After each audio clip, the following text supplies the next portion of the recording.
Imagine a man who every morning wakes up, has breakfast, gets dressed, checks his phone, goes to work, comes back home, eats and goes to sleep. He does everything perfectly, follows the routine to the letter. He keeps doing it for years, convinced that he's living. But when he looks back, he realizes he has not lived, he has only survived. His life is an unfillable void, made of identical hours and non-existent moments. And while the world keeps moving around him, he stays there, alone, with the silent weight of a past that will never come back.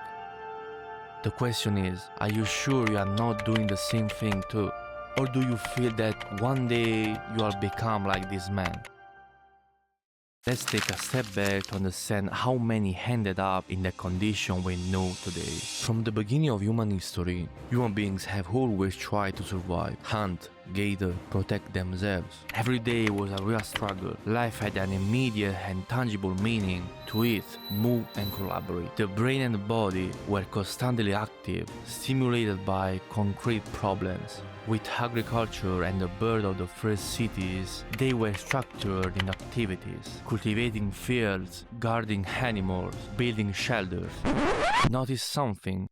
Life was safer, but routine started to take over. Humans began to repeat actions day after day, creating the first predictable patterns. With the Industrial Revolution, the beginning of continuous routine was marked.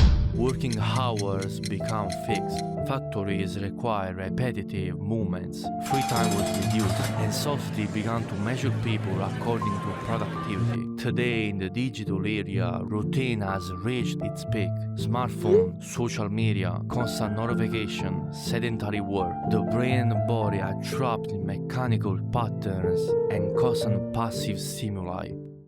Now that we have made an evolutionary summary, let's go into the lab to see how continuous routine damages the brain. Your brain adapts to monotony and becomes less and less elastic. The prefrontal cortex, responsible for planning and decision making, slowly shuts down, while the hippocampus, the area of memory and learning, produces fewer neurons. No longer stimulate dopamines, the chemical of motivation, and so the brain becomes dependent on quick and superficial stimuli like notification and social media, without ever feeling real satisfaction. At the same time, the limbic system, the center of emotions, changes.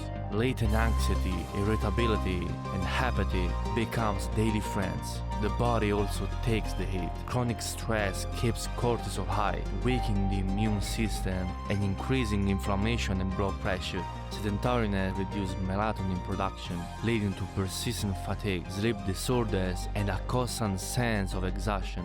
In practice, you are not just wasting time. Your mind and body are slowly being altered day after day, until the routine becomes a habit that deceives you into thinking you are living while you are only surviving. Now that you know what's happening inside your mind and body, you must understand exactly where you are wasting time. This table serves precisely to show you your habits for what they really are, not as you would like them to be. The table lists some of the most common activities, but you can add others. Each activity has 3 boxes: estimated time per day, how many hours you dedicate to that thing, concrete result produced, how useful it was for you to improve or move forward. Why do I do it? What's the real reason behind this activity? Need, habit, boredom, fear. Be honest, don't try to reduce the hours or pretend that it's fine this way. You must be realistic. When you are done, rewrite in ascending order all the activities you wrote, from 1 to 10. From 6 to 10 are the habits you need to improve, while from 1 to 5 are those to avoid. If you are already done this, you will find yourself having total control of the situation, becoming more aware of how you spend your time and the choice you make every day. Have you been honest? It hurts to look at it, right?